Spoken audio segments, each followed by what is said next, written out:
Maaf, saya mau tanya, kerja di koperasi itu boleh atau tidak?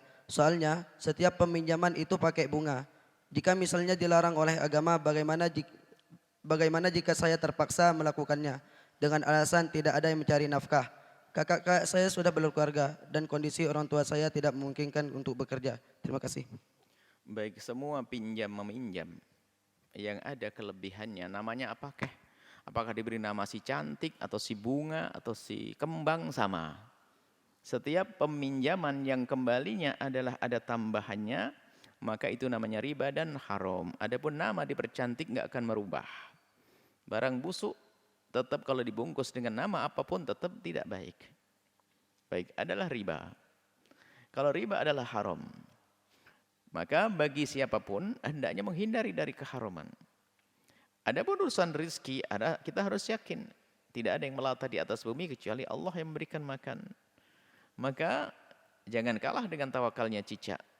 Dan bumi Allah luas. Seolah-olah kok rizki daripada tempat itu saja, ini juga kurang ajar kepada Allah. Makanya semakin sempit rizkinya orang-orang seperti itu. Orang yang sempit pandangnya seolah-olah, waduh kalau saya tidak kerja di sini nanti nggak dapat uang lagi, tidak dapat rizki. Wah ini bagaimana? Lah ini suudon kepada Allah, prasangka buruk kepada Allah. Allah Maha Kaya, bisa mengayakan orang tanpa orang itu bekerja di tempat tersebut.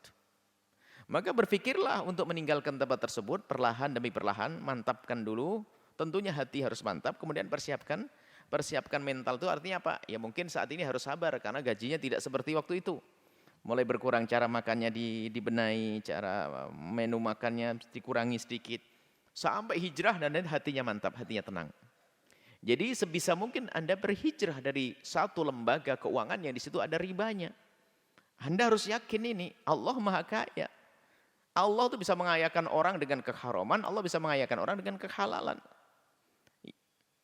Baik, kemudian kami sampaikan kepada yang masih bekerja di tempat-tempat yang seperti itu, ya, memohonlah setiap malam kepada Allah. Allah Maha Kasih.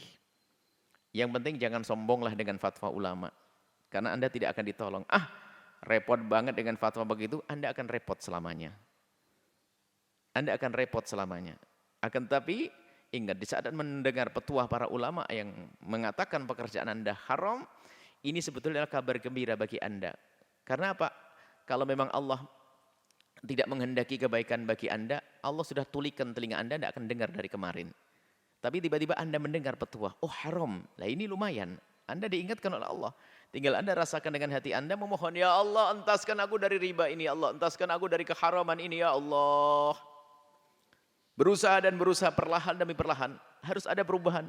Dari 100% anggap saja, minggu ini 1% turun sampai 99 hari. Artinya harus ada perubahan menghindari dari riba.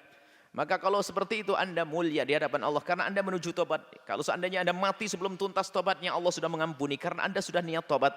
Tapi kalau Anda merasa nyaman dengan keharaman, maka itu tidak akan ada tobat, matinya su'ul khotimah.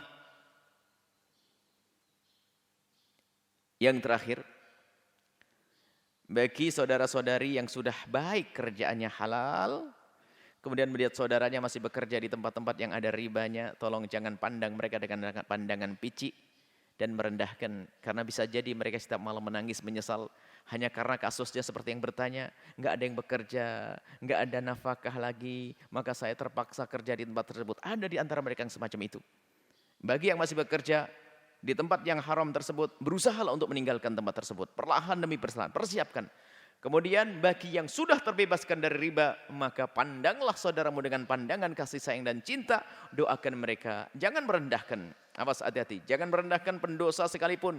Sebab pendosa bisa saja bertobat dan diampuni oleh Allah dan menjadi lebih bagus daripada yang lainnya.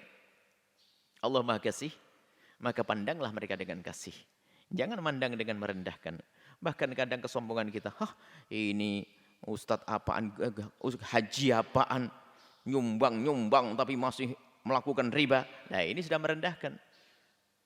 Karena bisa jadi dia suka membantu itu karena dia ingin hijrah perlahan demi perlahan. Ingin dekat dengan kebaikan.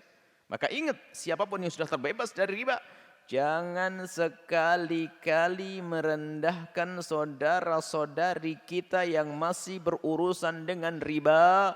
Karena kita tidak tahu apa yang ada di hati mereka, bisa jadi yang ada di hati mereka adalah jeritan. kesedihan, penyesalan dengan pekerjaan yang mereka lakukan, dan mereka sudah niat hijrah hanya belum tercapai. Karena apa? Beratnya, mungkin karena bisnisnya teramat besar dan yang lainnya. Hati-hati. Semoga Allah menjauhkan kita dari keharaman dan menjauhkan kita dari prasangka buruk kepada saudara kita. Semoga Allah mengampuni semuanya. Wallahu a'lam bishawab.